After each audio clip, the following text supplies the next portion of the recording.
answer. I call on Government Order of the Day number 1. Rongowhakaata Claim Settlement Bill, third reading. The Honourable Tariana Turia.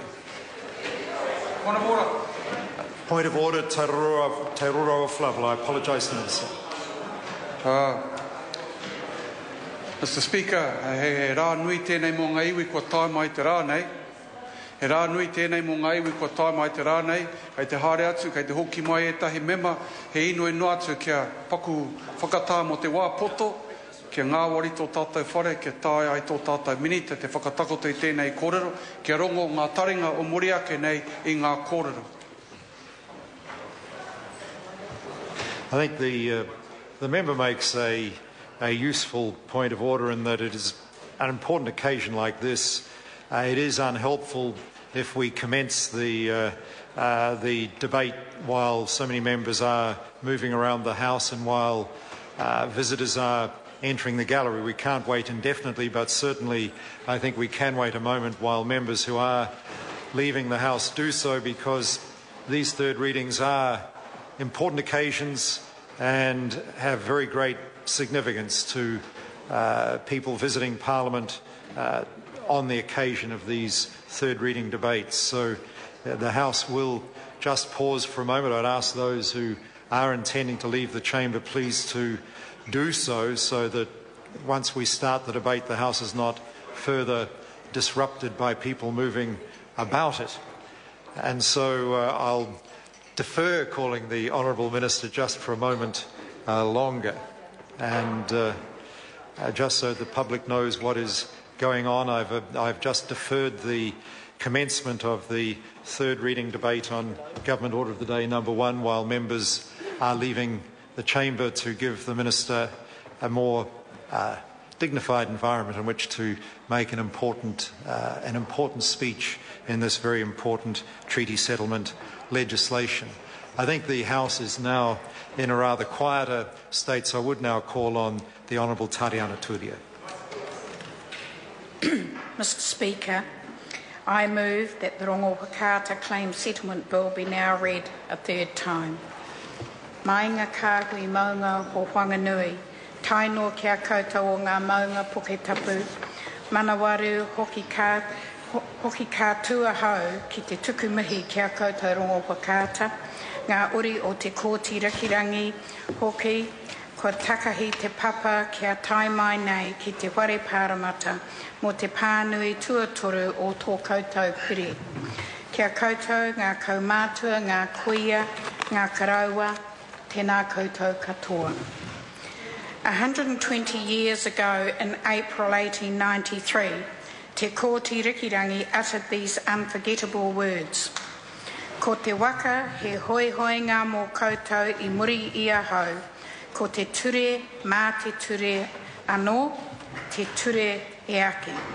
The canoe that you must paddle when I am gone is that of the law. Only the law can be pitched against the law. Today that prophecy comes into fruition. The Rongowhakaata Claim Settlement Bill will finally settle the historical Treaty of Waitangi claims of Rongowhakaata. The settlement journey for Rongowhakaata and ngā uri o te kōti Rikirangi has been a long one. Many who have borne the weight of this journey are no longer with us today, and we acknowledge and we remember them. Mr. Speaker, the Waitangi Tribunal's 2004 report concluded that Tūranga's history includes some of the darkest and most dramatic moments in our nation's history. The Tribunal described the breaches arising from Crown military action against the iwi as some of the worst in New Zealand. But it went further and laid a challenge which I believe it is incumbent for all of us to pick up.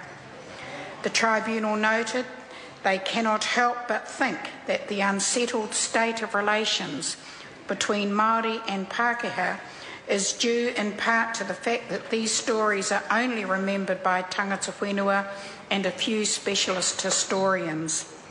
This leaves the nation in an unenviable state of flux, and I quote from the 2004 report. While only one side remembers the suffering of the past, dialogue will always be difficult.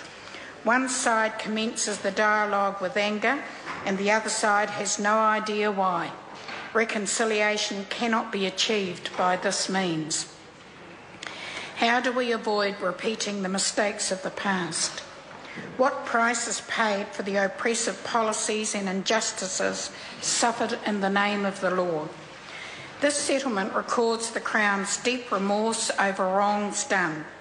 The apology expresses profound regret that over the generations to the present day, Crown actions have significantly impacted on Rongowhakaata social and traditional structures, autonomy and ability to exercise customary rights and responsibilities. The apology is a sincere attempt to report the Crown's failure since 1840 to respect the mana of Rongowhakaata and their rangatiratanga. It is difficult for anyone outside of this iwi to truly appreciate the depth of loss and prejudice that has been suffered.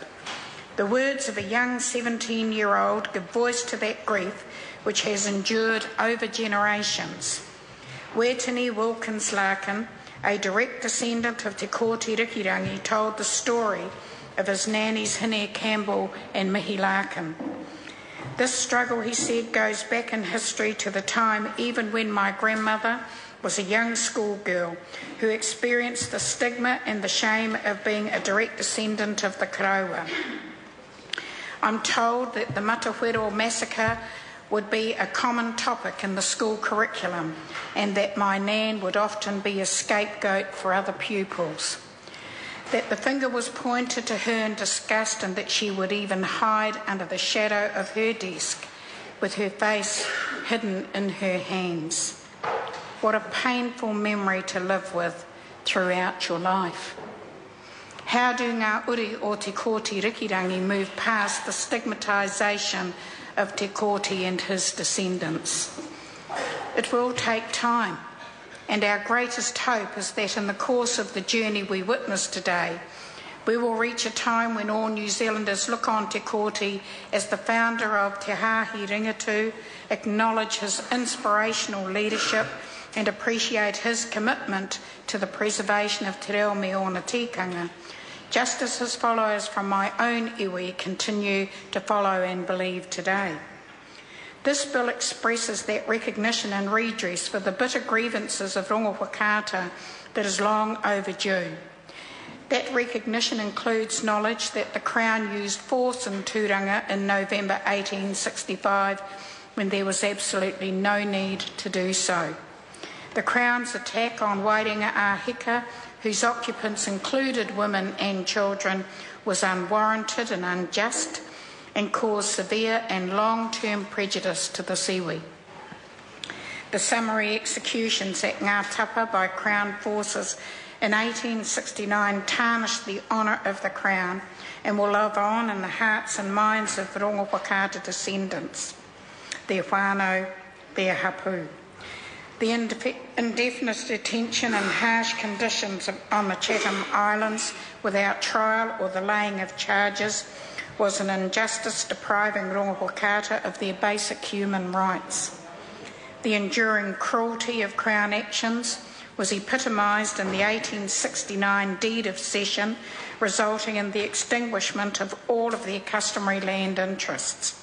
In effect, the Crown confiscated Rongowhakaata land, including interests in over 50,000 acres at Patutahi, and by exclusion from titles awarded by the Poverty Bay Commission. Mr. Speaker, on days like this, the unimaginable sadness deep within the soul of Rongowhakaata, nor can the ongoing feelings about the Crown actions be put into words. The illegal imprisonment of a quarter of the adult male population of Tūranga on Whare Kauri, the loss in the war of an estimated 43% of their adult male population, including the illegal execution of a third to a half of that number, was described by the tribunal as a stain on our national history and character. The The final chapter in the Tribunal's report, Hei Wakamahutanga, the healing, was headed with these words. Wakamoia ngā patu ki ngā patu rākau kia whānau ko te pai. Put to sleep the evil words and weapons of war so that goodness can prevail.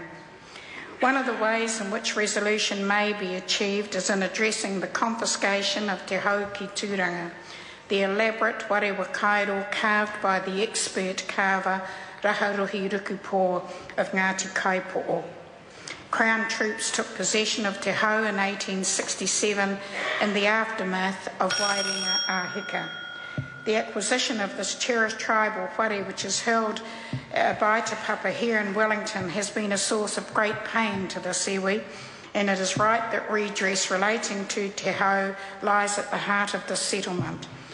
The settlement legislation contains within it the vesting in Rongowhakaata of sites of significance, funding for cultural revitalisation, specific redress for ngā uri o te kōti rikirangi, a range of commercial redress properties and other elements of redress. This will assist Rongowhakaata in rebuilding their economic platform for the benefit of present and future generations. We bear an enduring debt of gratitude to the Sewi, who have demonstrated great generosity to the nation in foregoing full compensation. Today, there will be time for recognition to acknowledge the significant journey which started in 1992 when Henny Sunderland, Peter Gordon, Darcy Rea and Stan Pardo lodged their claims. There will no doubt be tears shed and memory shared as Rongowhakaata trace over the steps that led to this day. And in the midst of the heartache, I hope there is also room to remember the statement of Wetini Wilkins Larkin, who ended his submission as the voice of hope. We have regained and restored the mana that we so deserved and can now hold our heads high when saying, I am a direct descendant of Te Kōti Rikirangi. Nā reira, tēnā koutou, tēnā tātou katoa. The question is that the Rongowhakaata Claims Settlement Bill be now read a third time.